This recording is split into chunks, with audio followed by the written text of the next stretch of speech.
The Oedipus complex, a theory of Sigmund Freud. This is going to be video 2 on the Oedipus complex. So we're basically going to do a quick recap of what Oedipus complex is. I'll go ahead and put the link of the first video I did in the description below, along with other videos.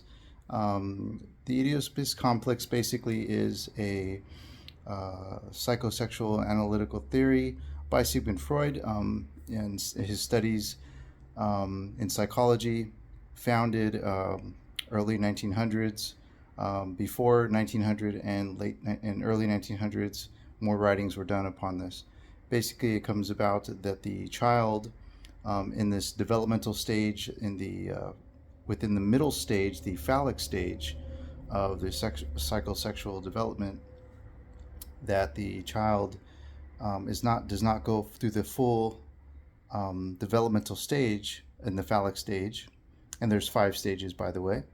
And by not doing so in a healthy manner, coming through this phallic stage, the child begins to grow up and have this unidentified sexual identity problem, where he begins to identify this strong attachment, almost sexual attachment desire for the opposite sex parent, and a angry, jealous, almost a violent vision for the same-sex parent. Now, this mainly the study was focused on young boys, but it also led into young women as well too, as young little girls began to show these signs of this Oedipus complex. Basically, to give you kind of a summarized version of it, let's say a young boy develops and is becoming a young man, and he begins to get jealous of mom's boyfriend or mom's or the father, and he almost has this sense of anger or violence and wishing the father to die or just go away, because he wants mom all to himself, and using mom for these needs and wants and desires to fulfill him and make him feel complete. And this also can go for little girls as well too. You can look at this more on the internet, and it's called the Electra stage for little girls, mainly competing for the father's love from the mother and hating the mother. And that can go, and this has a lot to do with people rekindling new marriages, or maybe new relationships after divorce, and families being intertwined. Why this is video number 2 is because I wanted to elaborate a little bit more on what I said is why this child that does not completely heal from this stage, the phallic stage, and becomes an older adult, this child replaces the mother and father, the attachment styled mother, or vice versa, attachment style father, with the jealous and angry mother, or vice versa, the jealous and angry father. Toxic patterns, they replace it with other people, because now no father or mother are no longer there, because this person is now an adult, and we replaced it with other people.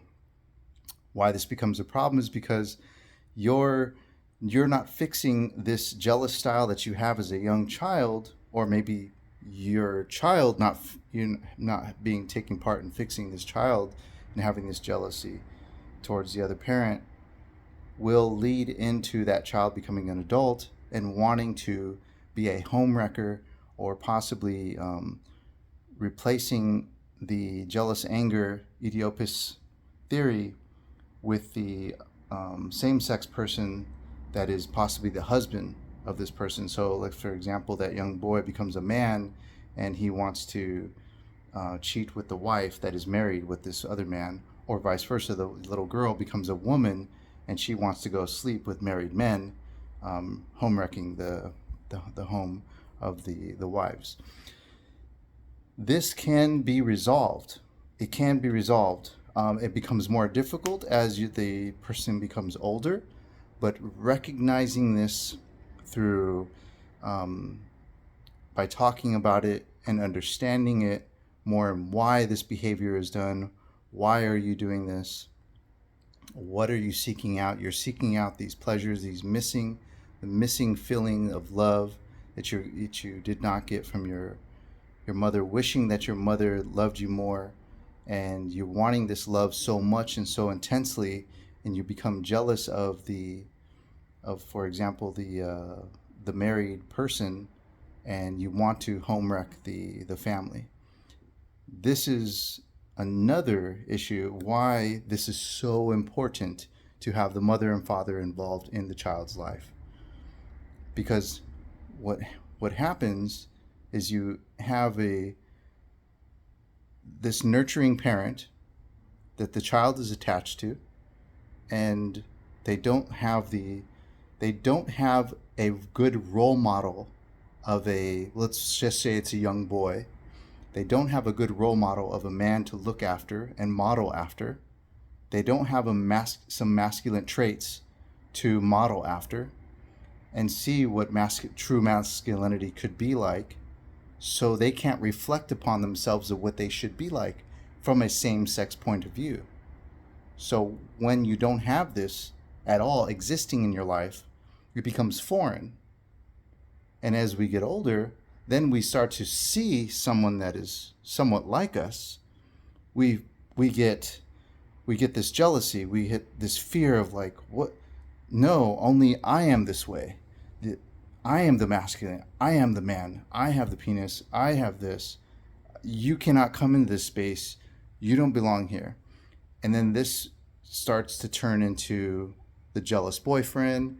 It turns into maybe the jealous wife or the jealous girlfriend, if it's the Electra stage. So I'm talking at this as from both angles. It could be the young boy, the young girl that grew up. And if it's not healed properly, it needs to be addressed. It needs to be spoken directly about, because doing it a roundabout way is not going to help. It's going to specifically say you have this thing, and this is why you have it, and this was not healed in this phallic stage of your child development, and now you have this childhood trauma, and this is what it is, and you have become this adult now, and you are replacing this childhood trauma behaviors into your adulthood and not healing properly. Healing properly can be done. Healing properly must be done, because jealousy is not going to help you identify in a healthy sexual identity for yourself. See, you as a boy, we're going to say boy because I'm a man, so let's say it's a young boy. This also goes for young girls. As a boy becoming a man, you do not have a healthy sexual identity to model after. Maybe you did, and it was a bad father. But not every father is bad. We're just not perfect, right? So you can't just flat out say, saying, oh, I just had a bad father, so no way is there any good role model there. You're repressing it. You're repressing it, using as a scapegoat to repress what the true target of feelings are at. So we must look at that man that was in our life, or maybe it was an uncle or a brother or somebody that we can model some good masculine traits from. And why we did not fully develop in that state, because we did not have a model to look after and model after. And so now it becomes this raging jealousy for the same sex.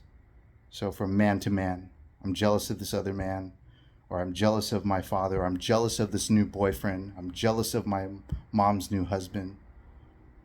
And this continues.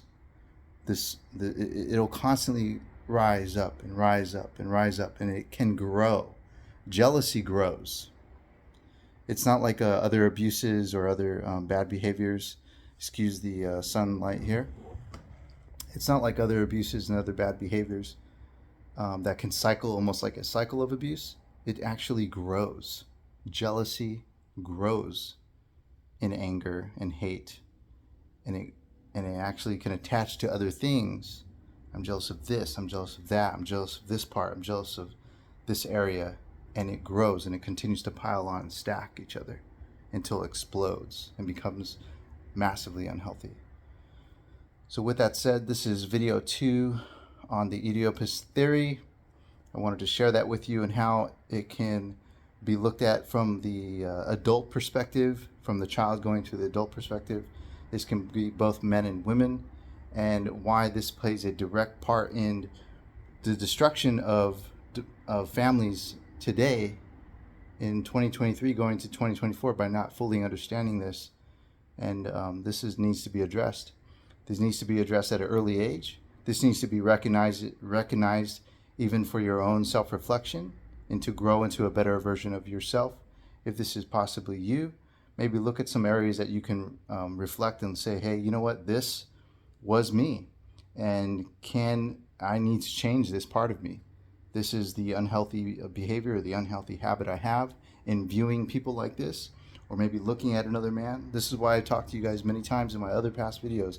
We need to talk each other up as men and stop looking at each other as the evil person, because that's unhealthy all around. It's not going to work. We need each other. Kings need to stand with kings.